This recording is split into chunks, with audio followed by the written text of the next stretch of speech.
Buenos días, hermanos. Dios les bendiga. Un gusto de saludarles.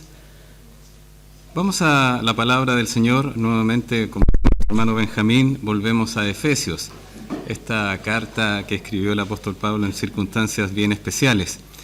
¿Se escucha bien así? ¿Sí? Ya, gracias, querido. Quería saber si estaban acá. Está muy bien. Efesios capítulo 1. Vamos a ver en esta ocasión versículos 18 y 19. Voy a leer desde el 15 para que tengamos un poco más idea del contexto, aunque en realidad el contexto es hasta el 23, pero no quiero leer tanto para que no nos desenfoquemos un poquitito en este sentido. Dice la palabra del Señor, versículo 15 en adelante: por esta causa también yo, habiendo oído de vuestra fe en el Señor Jesús y de vuestro amor para con todos los santos, no ceso de dar gracias por vosotros, haciendo memoria de vosotros en mis oraciones, para que el Dios de nuestro Señor Jesucristo, el Padre de gloria, os dé espíritu de sabiduría y de revelación en el conocimiento de Él, alumbrando los ojos de vuestro entendimiento, para que sepáis cuál es la esperanza a que Él os ha llamado, y cuáles las riquezas de la gloria de su herencia en los santos, y cuál la supereminente grandeza de su poder para con nosotros los que creemos, según la operación del poder de su fuerza. Gloria al Señor por su palabra. Amén. Vamos a orar un momento, por favor. Padre Santo, le damos las gracias por estar ante usted, estar ante su presencia, estar, Señor, ante esta divina Trinidad que ha trabajado, que ha hecho todas las cosas para nosotros, como lo ha revelado el apóstol Pablo. Gracias, Señor, porque tenemos hoy en día la oportunidad nuevamente de aprender un poco más de tu palabra. Ayúdanos, Señor, a que nuestro corazón se enfoque en usted, Padre. Que nos ayude para que podamos comprender y con la ayuda del Espíritu Santo discernir, Señor, lo que tú tienes para cada uno de nosotros. Le damos gracias en el nombre de Cristo Jesús. Amén. Alumbrando los ojos de vuestro entendimiento, para que sepáis cuál es la esperanza a que Él os ha llamado, y cuáles las riquezas de la gloria de su herencia en los santos, y cuál la supereminente grandeza de su poder para con nosotros los que creemos, según la operación del poder de su fuerza. El apóstol Pablo, como habíamos visto, estaba en circunstancias bien especiales. Él se encontraba privado de libertad.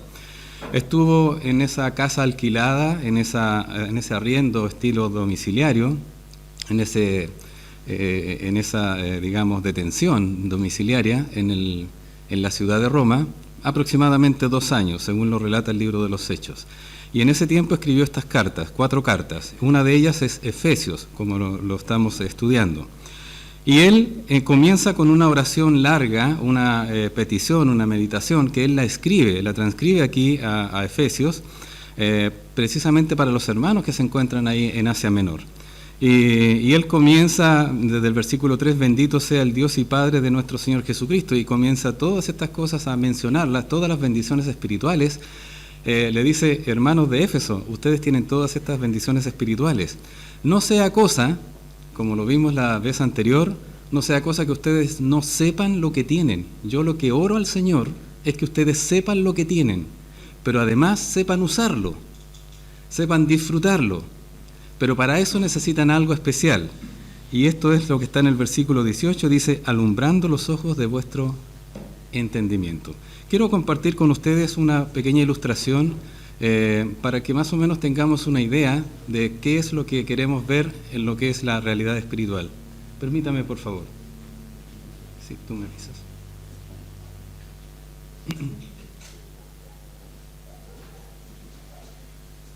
En el año 1667 aproximadamente, este señor que se encuentra acá se llamaba Isaac Newton. Él hizo un experimento ante la Royal Society, que era la agrupación en ese entonces de todos los científicos. Él ya había descubierto cuál era el fenómeno de la luz. Hasta ese momento solamente se conocía el fenómeno por Descartes. A todo esto la ciencia va cambiando a medida que va pasando el tiempo, para que no piensen, que no pensemos todos que la ciencia es infalible y que la ciencia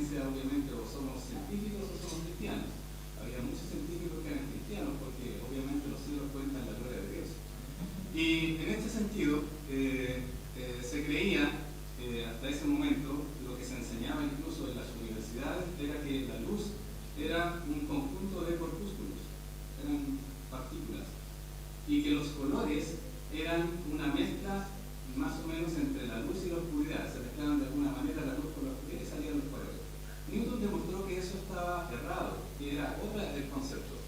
Y el experimento que él hizo fue de que dentro de la habitación, ellos estaban los científicos, él desapagó todas las luces, todas las velas que había en todo eso, y dijo, voy a dejar pasar por este hoyito un haz de luz.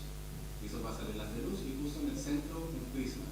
Este prisma que tiene diferentes lados, y se dio cuenta y mostró a los demás científicos que entraba la luz blanca, que era la que estaba afuera, y se descomponía en el arco iris, en los 7 colores. Él estuvo más o menos a una distancia de 7 metros de una pantalla, que él puso ahí una tela blanca, para que se pudieran visualizar los diferentes colores. Ahora bien, eso demostró un cambio en la ciencia, pero también demostró otra cosa, que yo he querido utilizar precisamente como ilustración para este mensaje. Vamos a suponer, hermanos queridos, que esta habitación es usted. Y que esta rendija que está aquí son sus ojos. Ahí aparece un solo ojo, son sus ojos. Y vamos a imaginarnos que este prisma que se encuentra aquí es el corazón. Su corazón. El corazón donde residen los pensamientos, las intenciones, todas las cosas, ¿verdad? Entonces, ¿cuál es la idea de esto? Usted abre sus ojos al mensaje de Dios, a la palabra del Señor, y entra todo un caudal de conocimiento. Todo lo que está en la palabra de Dios entra a usted y usted en su corazón lo procesa.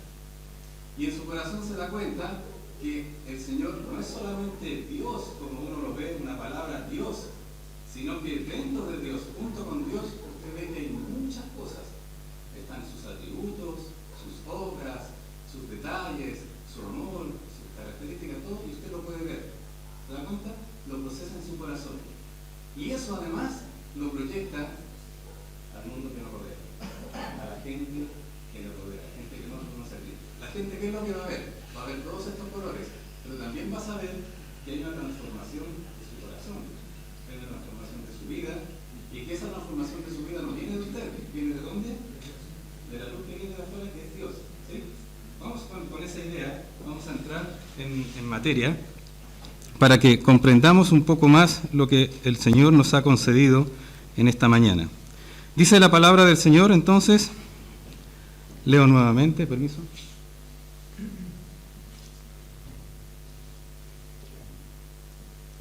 Alumbrando los ojos de vuestro entendimiento, para que sepáis cuál es la esperanza a que Él os ha llamado, y cuáles las riquezas de la gloria de su herencia en los santos, y cuál la supereminente grandeza de su poder para con nosotros los que creemos, según la operación del poder de su fuerza.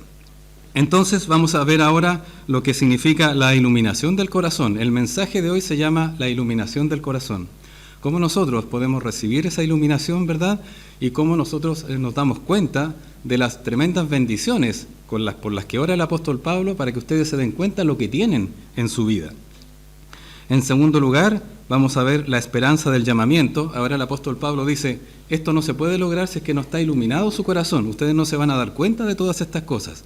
¿Y cuáles son estas cosas? Son 3 fundamentalmente las que él quiere que los hermanos de Éfeso sepan. Primero, la esperanza del llamamiento, las riquezas de la gloria en segundo lugar, y en tercer lugar, la supereminente grandeza de su poder. Eso es lo que quiere que el apóstol Pablo aprendan los hermanos en Éfeso, y que obviamente nosotros también lo podamos aprender. Como sabemos, el apóstol Pablo, ya la vez anterior estuvimos hablando acerca de que él daba gracias al Señor por la fe de los hermanos. Ellos mostraban cómo era la fe de los hermanos. También ellos mostraban el amor que tenía hacia los hermanos y hacía una petición en particular. ¿Y cuál era la petición? La petición que se encuentra en el versículo 17. Dice, para que el Dios de nuestro Señor Jesucristo, el Padre de gloria, os dé espíritu de sabiduría y de revelación en el conocimiento de Él. Quiero que ustedes conozcan al Señor Jesucristo, a quien han recibido, a quien ustedes ya lo conocieron como Señor y Salvador, pero quiero que lo conozcan profundamente. ¿Cuál es la manera de conocerlo profundamente? Que su corazón esté alumbrado, que su corazón esté siempre con la palabra de Dios allí y el Espíritu Santo obrando en su vida. Ese es el mensaje. Qué simple, ¿no? Y listo, nos vamos para la casa. Bueno, ahora viene entonces, para comprender un poquitito la palabra ahí, alumbrando los ojos de vuestro entendimiento, En el idioma original, en el griego, aparece alumbrando los ojos de vuestro corazón. Aparece la palabra cardias, que es su corazón. Por lo tanto, cuando hablamos de entendimiento, estamos hablando del corazón, del prisma que nosotros vimos allí. Ese es el que tiene que quedar iluminado. Ahora imagínense en la misma ilustración que vimos. Vamos a suponer que esa rendija que estaba allá se tapa.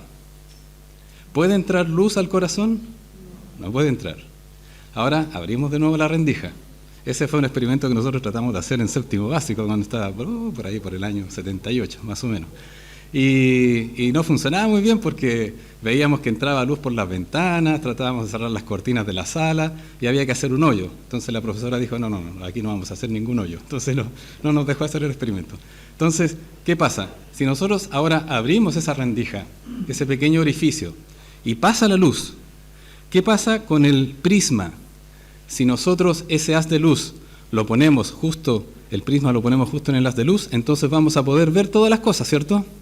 Pero si el prisma lo movemos, ¿va a poder ese rayo de luz iluminar el corazón? No va a poder. Entonces son dos cosas que tienen que coincidir en este aspecto. Primero, sus ojos.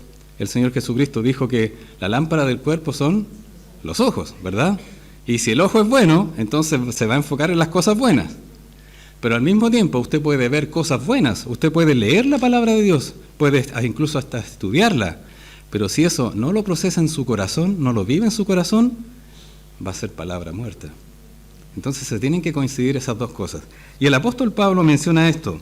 Entonces dice, alumbrando los ojos de vuestro corazón. Es el corazón el que tiene que estar recibiendo la palabra de Dios, esta iluminación que además entrega el Espíritu Santo.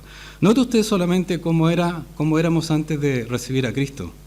Si usted recuerda, en 1 Corintios 2.14 dice, pero el hombre natural no percibe las cosas que son del Espíritu de Dios, porque para él son locura y no las puede entender porque se han de discernir espiritualmente.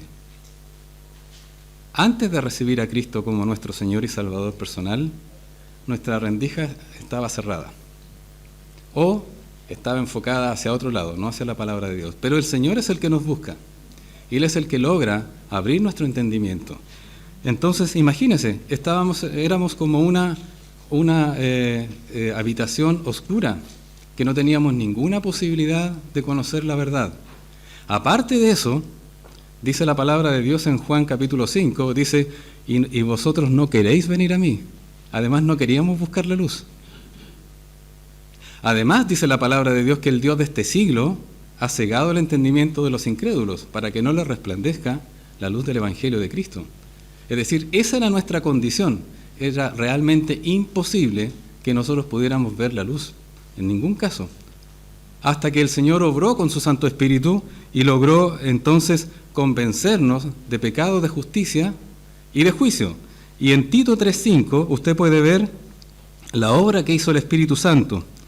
Nos salvó, dice Tito 3.5, no por obras de justicia que nosotros hubiéramos hecho, sino por su misericordia, por el lavamiento de la regeneración y por la renovación en el Espíritu Santo. ¿Qué fue lo que hizo? Aparte de que estaba cerrada la rendija y que no podía entrar la luz, el prisma que nosotros teníamos era un prisma caído, sucio, que solamente veía la inmundicia, que solamente veía el pecado. Pero ahora lo que hizo el Espíritu Santo al llegar con su luz a nuestro corazón, limpió ese prisma. Y ahora nosotros podemos ver entonces el corazón, podemos ver las verdades de Dios, podemos disfrutar y entender las verdades de Dios. Antes no lo podíamos hacer. ¿Por qué? Porque lo que hizo el Señor fue regenerar nuestro corazón. Lo hizo de nuevo. Hizo un nuevo corazón. Como dijo antes el profeta, el Señor por medio del profeta, os daré un corazón nuevo. Él hizo ese trabajo en nuestro corazón. Nuestro corazón estaba caído. Ahora es un corazón sensible a la palabra de Dios y podemos vivir de acuerdo a eso. 1 Corintios 2, nuevamente, vuelva allí. 1 Corintios 2, del 12 al 13, dice, y nosotros no hemos recibido el espíritu del mundo, sino el espíritu que proviene de Dios para que sepamos lo que Dios nos ha concedido. Lo cual también hablamos no con palabras enseñadas por sabiduría humana, sino con las que enseña el Espíritu, acomodando lo espiritual a lo espiritual. Si nosotros hubiésemos sido personas de estas que nos creemos buenas antes de ser creyentes, y pensamos que porque hacemos cosas buenas somos buenos, nosotros nos habríamos dado cuenta que al llegar la luz del Evangelio, este prisma, habiendo estado sucio y cambiado, nosotros no habíamos podido entender ninguna de las cosas de Dios. Lo habríamos cuestionado, como lo habríamos criticado, lo habríamos censurado, habríamos dicho, no, Dios no puede ser así, el Dios del Antiguo Testamento es distinto del Nuevo, y empezar con todas estas falacias que se mencionan normalmente fuera de la palabra de Dios. Pero lo que hace el Espíritu Santo es acomoda esa luz, la acomoda en el nuevo corazón que Él mismo nos ha regenerado y nos hace poder ver las maravillas de Dios. Todo el espectro de colores. Todo ese arco iris que vio Newton, ¿verdad? Todo ese espectro de colores lo pude ver, entonces ahora lo podemos ver. ¿Por qué asociamos entonces este entendimiento con el corazón? El corazón es la parte central del hombre. Hebreos 4:12 dice lo siguiente, usted puede ver allí, porque la palabra de Dios es viva y eficaz, y más cortante que toda espada de dos filos, y penetra hasta partir el alma y el espíritu, las coyunturas y los tuétanos, y discierne los pensamientos y las intenciones del corazón. Ahora que llega la luz, que entra realmente y se enfoca en el corazón, y usted dice, Señor, voy a leer tu palabra con el corazón. Y cuando hablo del corazón, reitero, no estoy hablando de sentimientos, estoy hablando de aquel lugar, aquel centro del hombre, donde residen y se disciernen los pensamientos y las intenciones. Por eso el apóstol Pablo dice, alumbrando el entendimiento, está hablando, alumbrando el cardias, alumbrando el corazón. Tiene que el Señor, tiene que la palabra de Dios alumbrar nuestro corazón para nosotros poder producir cambios en nuestra vida. Si no cambia el corazón, no cambia nuestra vida. Hemos estado hablando en la reunión de matrimonios que tuvimos y vamos a continuar trabajando en la reunión de matrimonios. Y cuando en especial tenemos la crianza de nuestros hijos, nosotros no necesitamos o no tenemos como propósito tener que provocar criaturas morales en nuestros hijos, en ese sentido. De que no hagas esto, no hagas eso, no solamente esto otro. Sino que nuestra tarea como padres es trabajar en el corazón de nuestro hijo. Si usted trabaja en el corazón de su hijo, usted va a tener gran parte avanzado porque su hijo va a poder lograr tener discernimiento en las cosas de Dios y va a saber que va a tener que temer más a Dios que a su padre en ese sentido para trabajar. Necesitamos no tener personas atadas o amarradas o con marcos, si es cierto hay que ponerle marcos, ¿verdad? Pero sí personas que se pueda trabajar en el corazón de los hijos. Es lo mismo que está haciendo el apóstol Pablo, está trabajando en el corazón de las personas, en el corazón de los hermanos. Hermanos, dice, yo he visto cómo ustedes se han convertido, igual que los tesalonicenses, ¿verdad?, de los ídolos al Dios verdadero. He visto cómo han quemado las cosas que antes les llevaban al pecado. Ahora piensen que no es solamente un asunto de normas, de leyes, sino que es un asunto del corazón. Por eso deben alumbrar el corazón. La iluminación del Espíritu Santo, por lo tanto, hermanos, es imprescindible para entender la palabra de Dios. Y aquí nosotros necesitamos detenernos un poco para poder comprender cómo es esto. Está por una parte Dios hablando, que es las palabras de Cristo en la palabra de Dios. Aquí está, ¿sí? Usted la tiene, usted la lee, usted la disfruta, usted se cabecea de repente, hay cosas que no se entienden. Dice, Dios nos dio un cerebro, pero dice, Señor, parece que mi cerebro no me alcanza para poder entender. Ahí está el Espíritu Santo, que acomoda lo espiritual a lo espiritual. Pero también, lamentablemente, a veces como creyentes, desoímos al Espíritu Santo. Hay varios pecados que nosotros como hijos de Dios podemos cometer para precisamente, y reitero la ilustración, entra el rayo de luz, se posiciona el prisma, para nosotros sacar nuestro prisma, el corazón de ese rayo de luz. Si nosotros sacamos ese rayo de luz, ese prisma del rayo de luz, no va a haber cambios ni transformaciones en nuestro corazón. No las va a haber. Por lo tanto, tenemos que tener cuidado con algunas cosas que lamentablemente hacemos en contra del Espíritu Santo. Por ejemplo, en Efesios 4:30, ¿qué es lo que dice la palabra de Dios?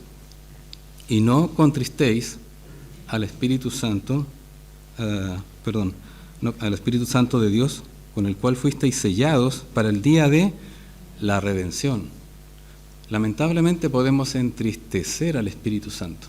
El Espíritu Santo es una persona que tiene sentimientos, voluntad, intelecto, tiene moralidad, y es una persona divina. Lamentablemente podemos entristecerlo. ¿Recuerda cuando el Señor estaba triste, le dolió en su corazón cuando vio que el hombre estaba lleno de violencia antes del diluvio? Dice la palabra de Dios que le dolió en su corazón. Y nosotros podemos causar ese dolor también al Espíritu Santo. Lamentablemente al Espíritu Santo podemos mentirle. ¿Le ha mentido usted al Espíritu Santo alguna vez? Hechos 5:3 dice, y dijo Pedro, Ananías, ¿por qué llenó Satanás tu corazón para que mintieses al Espíritu Santo y sustrajeses el precio de la heredad? Mintió al Espíritu Santo. No estaba mintiéndoles a los apóstoles, que eran las personas que en ese momento estaban hablando de parte de Dios. Estaban mintiéndoles al Espíritu Santo. Cuando usted tiene que comparecer y decir algo ante cierta persona, el Señor dice claramente, tú sí sea sí, tú no sea no. Usted debe decir la verdad. Y nosotros podemos lamentablemente mentir al Espíritu Santo. Eso lo que hace es desenfocar nuestro prisma de la luz. Estamos sacando el corazón de ahí. Y si nuevamente sacamos el prisma de esa luz, no va a haber transformación en nuestro corazón, va a haber endurecimiento de nuestro corazón. También lamentablemente podemos descuidarlo, podemos oponernos al Espíritu Santo. Dice Gálatas 5:17, porque el deseo de la carne es contra el Espíritu, y el del Espíritu es contra la carne, y estos se oponen entre sí para que no hagáis lo que quisierais. ¿Le ha pasado de repente, yo sé que a usted no le ha pasado, a mí me ha pasado, de que de repente luchamos contra el Espíritu Santo y no, quiero venganza, quiero hacer esto, pero el Espíritu Santo dice, no, ora por él. Y yo, no quiero venganza, después voy a orar por él, primero me voy a vengar. ¿Decimos eso? Ahí estamos, se oponen. Y a veces decimos, ya, no escucho al Espíritu Santo. Eso es sacar el prisma. Está llegando la luz, está la instrucción de Dios, está la palabra de Dios tocando el prisma, tocando el corazón, pero usted lo tapa, se mueve, se corre. Lo podemos hacer. Podemos lamentablemente también apagar al Espíritu Santo. Dice Tesalonicenses, 1 Tesalonicenses 5:19, muy precisamente dice, no apaguéis el Espíritu, al Espíritu. El Espíritu no solamente quiere mostrarnos algo de Dios, verdades de Dios, sino que además quiere trabajar en nosotros, quiere operar en nosotros, quiere funcionar en nosotros. Y nosotros podríamos decir, ya, acabo de entender todas las verdades de Dios, muy bien, pero voy a hacer mi propia voluntad. Dejamos al Espíritu Santo sin operación, no porque Él no sea poderoso, sino sencillamente el Espíritu nos deja actuar.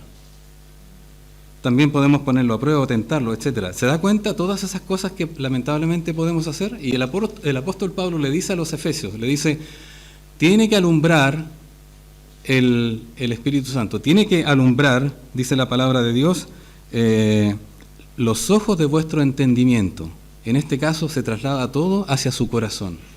Hermanos queridos, para poder comprender todas estas verdades que el apóstol Pablo le quiere enseñar a los efesios, tiene necesariamente uno que vivir en santidad con el Espíritu Santo. Necesitamos estar en santidad. Una sugerente traducción nos dice lo siguiente respecto de este mismo versículo. Dice, habiendo sido iluminados los ojos del corazón. Esa es correcta. Habiendo sido iluminados. El doctor Archibald Robertson lo explica de la siguiente manera, cuando precisamente tenemos que tener dependencia del Espíritu Santo. Dice él, comillas, cuando el Espíritu Santo abra los ojos del corazón, se podrán ver estas grandes verdades. No por derecho propio de ser hechos hijos de Dios, significa que vamos a entender y comprender inmediatamente todas las cosas. Se requiere un trabajo espiritual, y ese trabajo espiritual parte por estudiar la palabra de Dios y por someterse a la acción del Espíritu Santo. ¿Comprende? Son dos cosas. Por lo tanto, ¿qué es el haz de luz que entra por ese orificio hacia el corazón suyo? Es la palabra de Dios, el Espíritu Santo, la obra de Cristo. Entra todo el Señor. y usted lo puede disfrutar y desarrollar. Pero si estamos en pecado, si estamos fuera del Señor, entonces no vamos a poder entender las verdades del Señor. ¿Y cuáles son estas verdades que dice? En primer lugar, menciona la esperanza en el llamamiento. Versículo 18 dice, alumbrando los ojos de vuestro entendimiento para que sepáis, ¿sí? Para que ustedes sepan lo que tienen. ¿Y qué es lo que tienen? La esperanza a que Él os ha llamado. Eso es lo primero, ¿cierto? El apóstol comenzó esta gran oración desde el versículo 3, en donde nos dice que Dios nos bendijo con toda bendición espiritual en los lugares celestes en Cristo. ¿Cuál será esta esperanza que Él nos ha llamado? Piensa un segundo. ¿Cuál será esta esperanza? Si el Señor nos dice por medio del Espíritu Santo, yo quiero que sepan cuál es la esperanza que ustedes tienen. ¿Cuál será? ¿Usted tiene alguna esperanza? Aparte de bajar de peso, no. ¿Pero tiene alguna esperanza? ¿Cuál es su esperanza? Es llegar al cielo. Muy bien. ¿Hay otra? ¿Otra por aquí? Bien. Usted me copió el mensaje, hermano. Muy bien. Excelente. El apóstol, cuando comenzó esto, dijo en el versículo 4, ahí está la esperanza, para que fuésemos santos y sin mancha delante de Él. ¿Sí? Porque Él dice, versículo 3, vamos a leer, bendito sea el Dios y Padre de nuestro Señor Jesucristo, que nos bendijo con toda bendición espiritual en los lugares celestiales en Cristo, según nos escogió en Él antes de la fundación del mundo, para que fuésemos, ahí está el propósito, para que fuésemos santos y sin mancha. Ahora, usted podrá decir, pero ya somos santos, ¿o no? Sí, somos santos. Posicionalmente el Señor ya nos ha apartado. Y ante Dios también estamos sin mancha porque nos ve a través de Jesucristo. Dice que en Cristo estamos revestidos de Él, ¿cierto? Él nos tiene revestidos. El tema es aquí, es el trabajo progresivo de santificación que nosotros tenemos cada día. Cada día hay una lucha contra el pecado. Pero ¿sabe cuál es la buena noticia? Que esa lucha contra el pecado se puede vencer. Tenemos el poder de Dios para poder vencerlo. No como cuando estábamos sin Cristo. Simplemente sucumbíamos porque ni siquiera luchábamos contra el pecado. Había algo de conciencia allí que nosotros era lo bueno y lo malo, pero era de acuerdo a nuestros términos. Pero solamente sucumbíamos ante el pecado. Para que fuésemos santos y sin mancha, entonces por eso, en los versículos en adelante, dice la palabra de Dios que nos escogió, nos predestinó, nos adoptó, nos redimió, nos perdonó, nos selló con el Espíritu Santo y nos dio la garantía de que somos su propiedad. Por eso hizo todas esas cosas, para que fuésemos santos y sin mancha.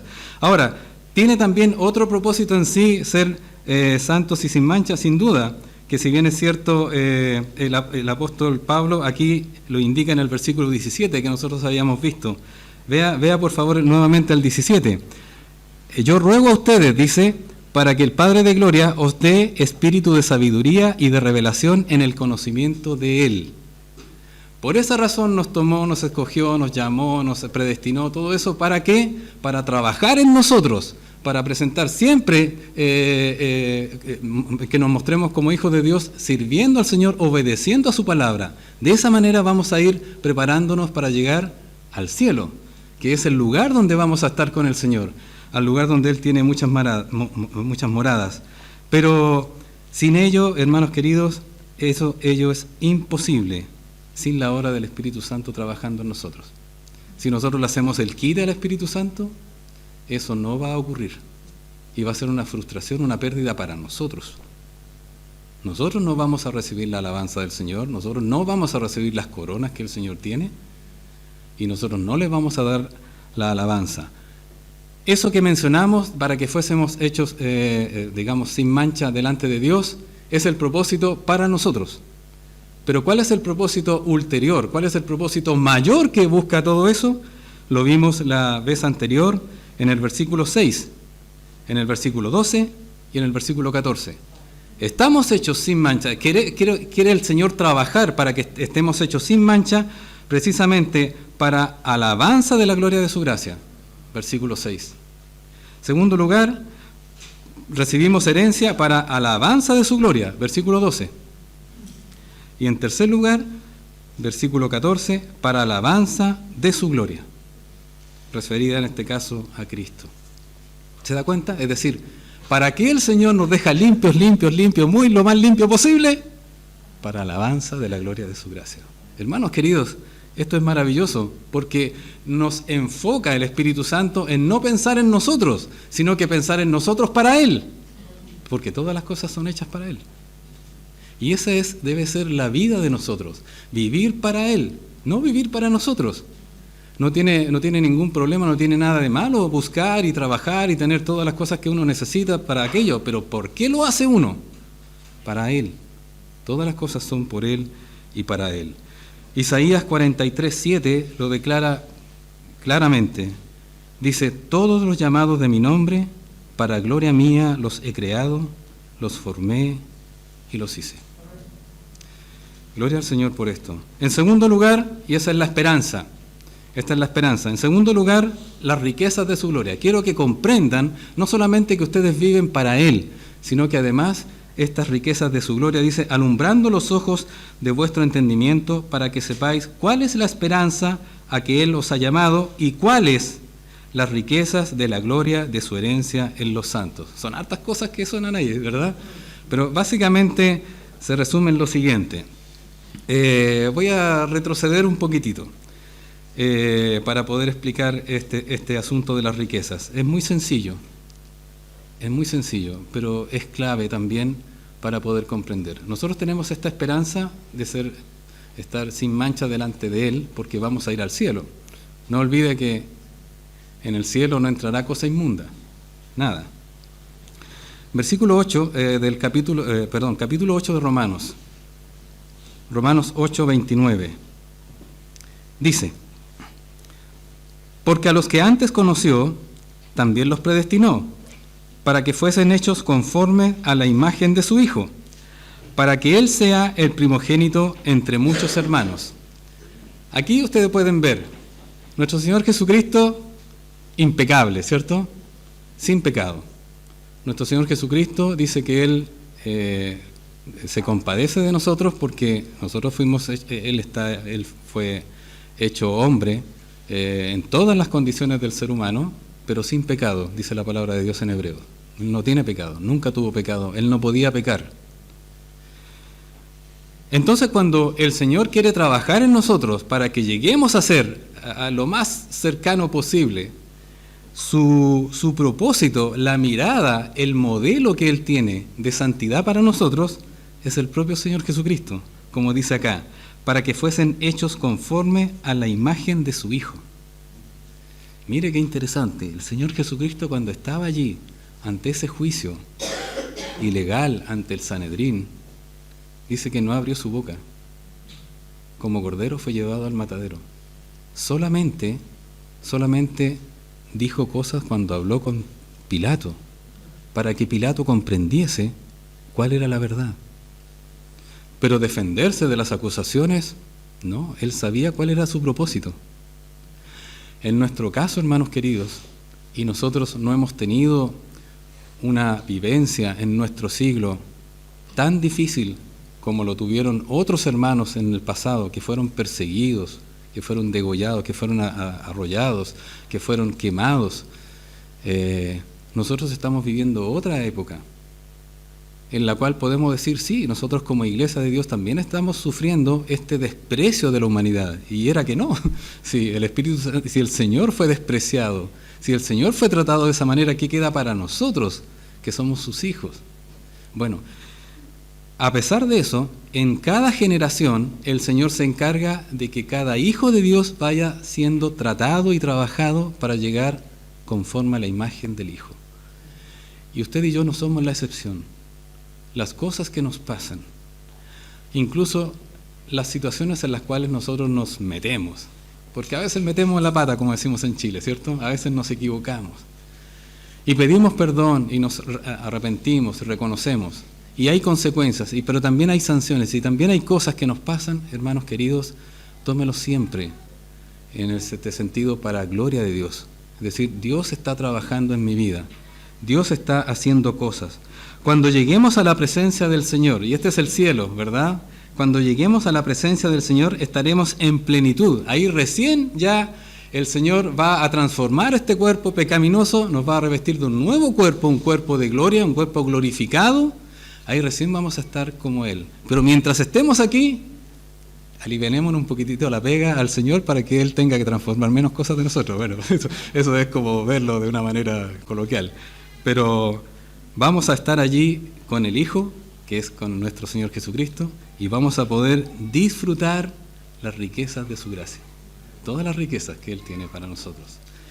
Si usted recuerda, en Juan capítulo 14, versículo 1 en adelante, dice: no se turbe vuestro corazón. Creéis en Dios, creed también en mí. Al mismo nivel. Cristo al mismo nivel que Dios el Padre. En la casa de mi Padre muchas moradas hay.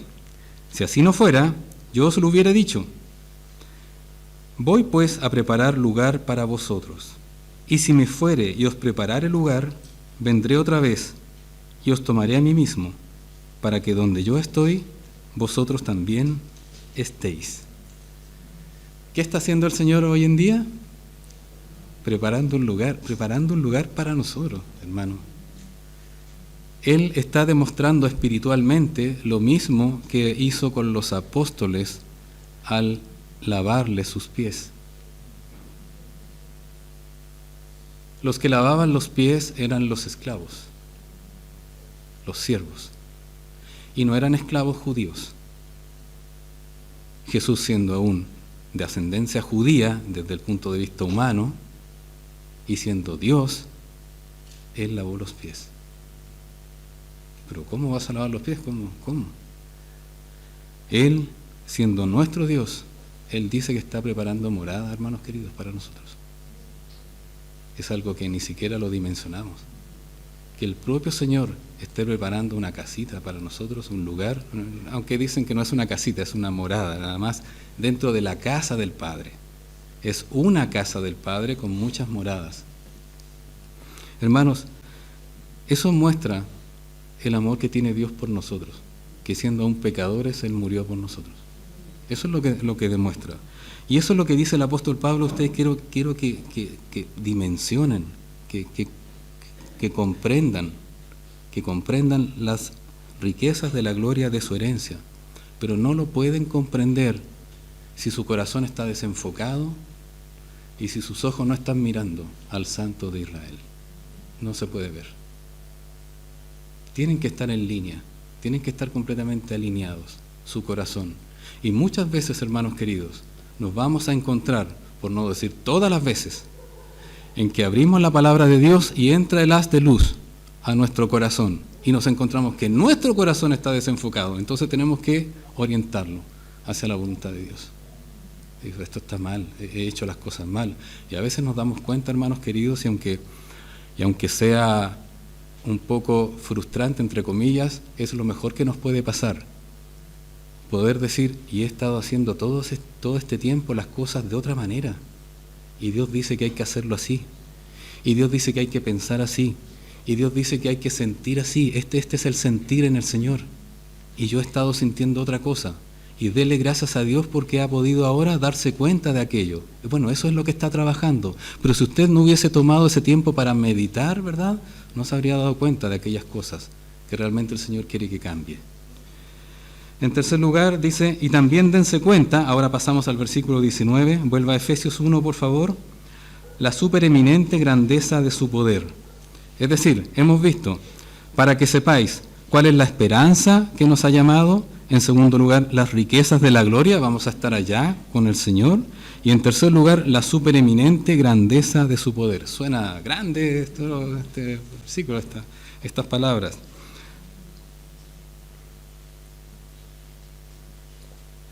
Permiso. Si usted busca en la Real Academia, en el castellano que nosotros hablamos, la palabra supereminente significa muy elevado. Muy elevado. Y la palabra traducida aquí del griego significa que sobrepasa. Es decir, ¿qué es lo que nosotros tenemos que ver ahora? Lo tremendamente grande que es el poder de Dios. Es decir, la supereminente grandeza, lo inmensamente grande, lo muy elevado, aquella grandeza que sobrepasa todo, de su poder, del poder, pero no el poder que tiene Dios para todas las personas, sino que dice la palabra de Dios, la supereminente grandeza de su poder con nosotros los que creemos. ¿Sabe usted que los incrédulos no tienen este poder? Nosotros no teníamos este poder antes de conocer a Cristo. Pero ahora que lo tenemos, dice el apóstol Pablo, conozcan cuál es el poder de Dios y úsenlo. Ustedes no saben lo que tienen. La palabra poder es la palabra dinamis. De ahí viene la palabra dinamita. ¿Sí? Suena como bélico, ¿no? No, pero no es bélico. Es poder realmente para poder defender las cosas. Por ejemplo, y esto se va a ver la persona que predique el siguiente mensaje, este tremendo poder que operó en el versículo 20 dice que operó en Cristo resucitándole de los muertos. Ahí usted se va a dar cuenta. Este es el poder que tiene Dios, que pudo resucitar a Cristo de los muertos. Pregunta, ¿quién resucitó a Cristo de los muertos? ¿Cuál Dios? ¿Cuál Dios?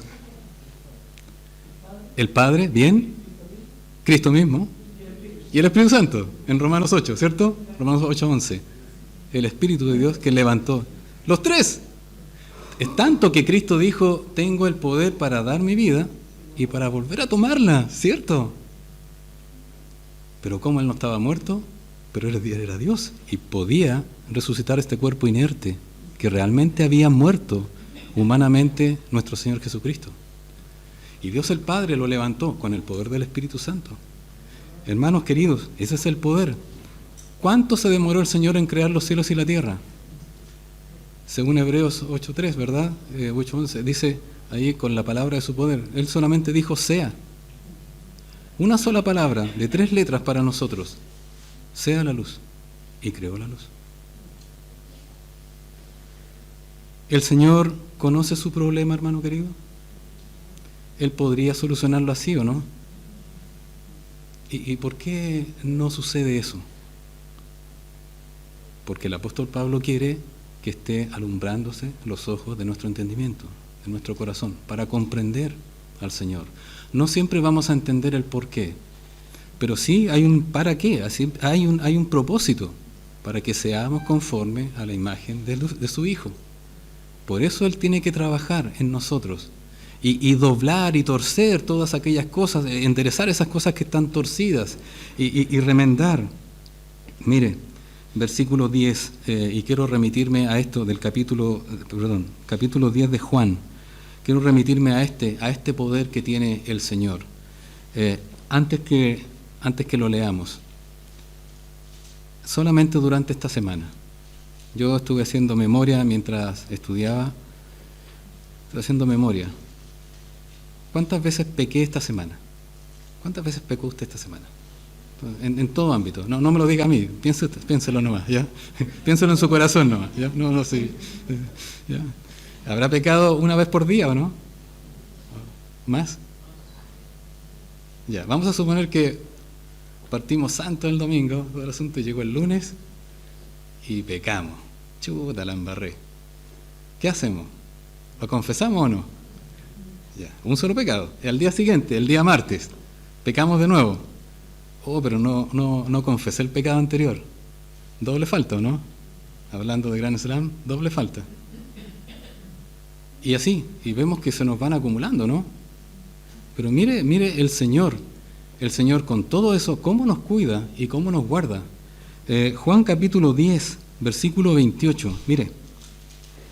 Y yo les doy vida eterna, y no perecerán jamás, ni nadie las arrebatará de mi mano. Tenemos una alabanza que cantamos, ¿cierto? ¿Verdad? Que no hay cosa creada que nos pueda separar del amor de Dios. Porque si nos llegase a separar del amor de Dios, significa que ya no estamos en Cristo. Pero el Señor, a pesar de los pecados nuestros, aún así nadie nos quita de su mano. Hay una persona que está día y noche acusándonos. Satanás.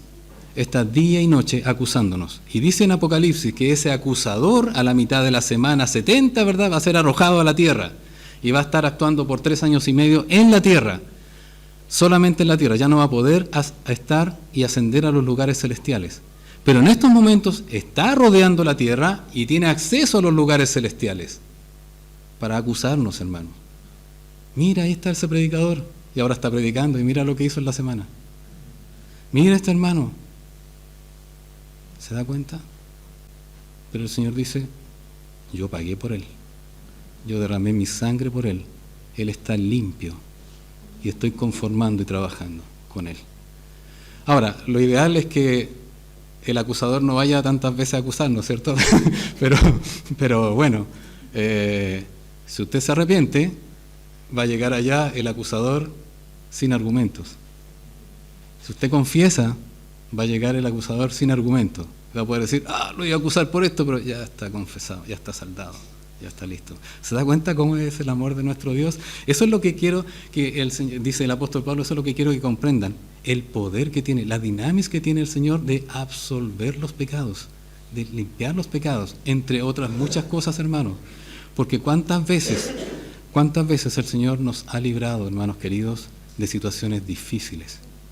Y muchas veces, hermanos, no hemos tenido la menor idea que el Señor nos ha librado de situaciones difíciles. Ustedes recuerdan, cuando tuvimos el tiempo de pandemia, yo tenía mucho miedo de contagiarme. Yo decía, no quiero llegar hasta aquí nomás, quiero pasar un poquitito más de tiempo. Y recién ahora en abril de este año me dio COVID. Y uno podría decir, fueron las vacunas las que te salvaron. Y no digo que no sea cierto, que hay un proceso de inmunidad que produce el tema. Pero ¿por qué no me dio antes? Porque el Señor no quiso. Y me dio ahora, y fue por la vacuna. Bueno, el Señor me protegió. Hay hermanos que les ha dado, y hay personas que hemos sabido que les dio, y lamentablemente ya partieron de este mundo. Unos sin Cristo, pero otros ya están en la gloria. Y así, con todas las áreas de su vida, usted puede ver que el Señor está trabajando. Mire lo que dice Judas 24. Este no es Judas Iscariote, porque Judas Iscariote se ahorcó, ¿cierto? Este es el hermano del Señor, el medio hermano. Dice versículo 24, y aquel que es poderoso para guardaros sin caída y presentaros sin mancha delante de su gloria con gran alegría. Mire, aparte que el Señor se goza en nosotros, hermanos queridos, eso es algo que yo no puedo comprender. El Señor ha hecho todo el trabajo, nos ha iluminado con el Espíritu Santo, nos ha mostrado la palabra, nos ha convencido, nos ha transformado, ha regenerado nuestro corazón de piedra, ahora es un prisma limpio que puede recibir la luz de Dios y podemos nosotros mostrar todos los colores del Señor. Aparte de eso, el Señor nos cuida, nos tiene en su mano.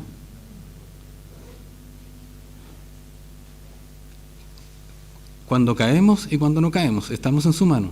Pero mire lo que dice este versículo nuevamente.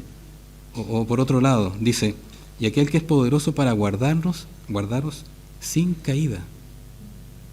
Sin caída. Reconozco que hay una,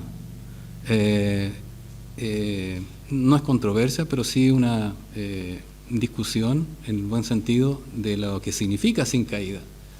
Algunos sostienen que se refiere a que la salvación, que no se pierde, pero la Biblia no hace defensa de la salvación que se pierde en la misma palabra de Dios, sino que siempre lo da por hecho. La salvación es salvación, por algo son salvos. Eso no se pierde, no entra en discusión. Pero también otros comentaristas serios hablan de sin caída, es decir, que el Señor, cuando nosotros nos sometemos y ponemos nuestro prisma a la luz y nos sometemos a la voluntad, en este caso a la guía del Espíritu Santo, Él es capaz de que no pequemos, de hacernos no pecar, hermanos. Y no hacernos pecar en la obra, ¿verdad? Y después, cuando hemos vencido en no caer en esa obra pecaminosa, después vamos más atrás, en ni siquiera pensarlo, en ni siquiera tolerarlo, y después hasta de aborrecerlo. de tal forma que hasta se le pasa por delante, ¿verdad? Y usted ya lo rechaza inmediatamente y usted se transforma en realmente un espejo para el pecado para que se vaya y usted se queda solamente con el Señor. Es impresionante la obra que hace Dios con nosotros en nuestros corazones. Y dice, y presentaros sin mancha delante de su gloria. Eso es un ejercicio espiritual que nosotros debemos cultivar, debemos trabajar para ser una iglesia poderosa. Mostrar a los demás todos los colores, pero a veces estamos mostrando un solo color, el azul o el añil, el índigo, el violeta, cualquiera, pero estamos mostrando un solo color. Hermanos queridos, para guardaros que no caigan, a diferencia de los apóstatas, porque aquí esta carta también está hablando de aquellos que son apóstatas, de aquellos que no son de Cristo. Es decir, el Señor no tiene ese cuidado con los apóstatas. Los apóstatas son aquellos que viven como cristianos, son como cristianos, hacen las cosas como cristianos, cantan como cristianos, pero no son cristianos, no son creyentes.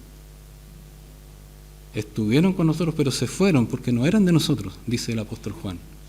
Y esto es lo que contrasta también aquí en la carta de Judas.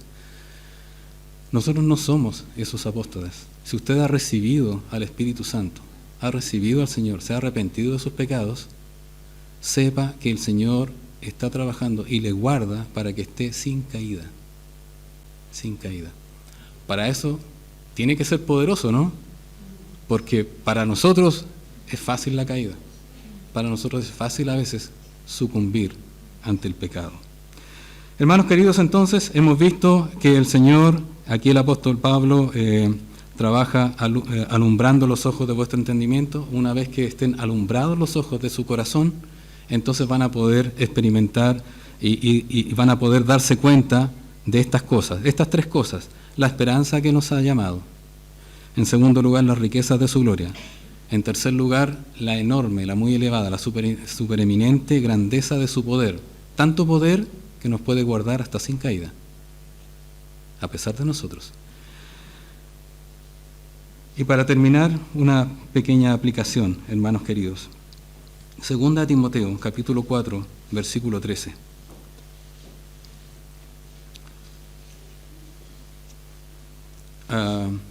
Esta es la última carta que escribe el apóstol Pablo, que tengamos conocimiento, según la Escritura. La carta a los Efesios ya vimos que la hizo entre los años 60 y 62, cuando estuvo encarcelado. Después hubo un periodo en que él quedó libre, aproximadamente el año 62. Y durante ese tiempo libre escribió dos cartas, primera a Timoteo y Tito. Y después volvió a ser tomado encarcelado, pasado el año 64 aproximadamente, pero ya en un calabozo. Ya no podía recibir visitas, estaba encerrado. Dice incluso hasta Dios tenga misericordia de la casa de Onesífero, un hermano de él, que lo buscó, hasta que lo encontró. Ya no era fácil encontrarlo, ya no podía tener visitas, era muy difícil. Pero él dice, solo Lucas está conmigo, está con un hermano. Y él le escribe a Timoteo en esta carta, aproximadamente año 67, por ahí, y le dice en el capítulo 4, versículo 13, el apóstol Pablo ya debe haber tenido unos 67 años más o menos, y le dice, trae cuando vengas el capote que dejé en Troas, en casa de Carpo, y los libros, mayormente los pergaminos. ¿Qué quiero decir con esto? Pablo, un hermano muy amado, que escribió 13 epístolas de las del Nuevo Testamento. Él escribió 13 cartas de las que están inspiradas, de las que son reconocidas en el canon por Dios, ¿verdad?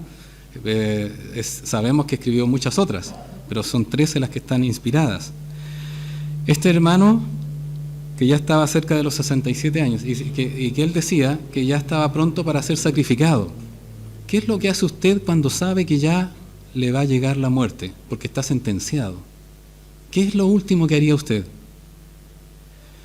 El apóstol Pablo le pide a Timoteo, trae el capote, obviamente necesitaba abrigarse, pero dice, y los libros. ¿Qué son los libros? Los libros hace alusión a los escritos de hermanos, de personas, probablemente del mismo. Trae el libro que yo escribí, o trae la carta, o trae los de los otros, del hermano Pedro, o de los otros hermanos. Pero también le dice mayormente los pergaminos. ¿Qué son los pergaminos? Entendemos que es la palabra de Dios. Un hombre que está cerca de morir, de expirar, de partir de este mundo, no quiere dejar que hasta el último día de su vida entre la luz por aquel orificio a su corazón, porque él quiere seguir siendo conformado a la imagen de Cristo. Y él pide los pergaminos y pide los libros para mantener su mente y para mantener su corazón en las cosas del Señor. Hermanos queridos, que el Señor nos ayude a que en todo día de nuestra vida entonces podamos tener este deseo, como dice el apóstol Pablo acá, que os dé espíritu de sabiduría y de revelación en el conocimiento de Él, que podamos tener esta facultad, este deseo, esto de ser solícitos por cada día amar más la palabra del Señor. Que la palabra del Señor, junto al Espíritu Santo, alumbre nuestro corazón y que con nuestro corazón entonces muestre las bondades de nuestro Dios. Amén. Vamos a orar.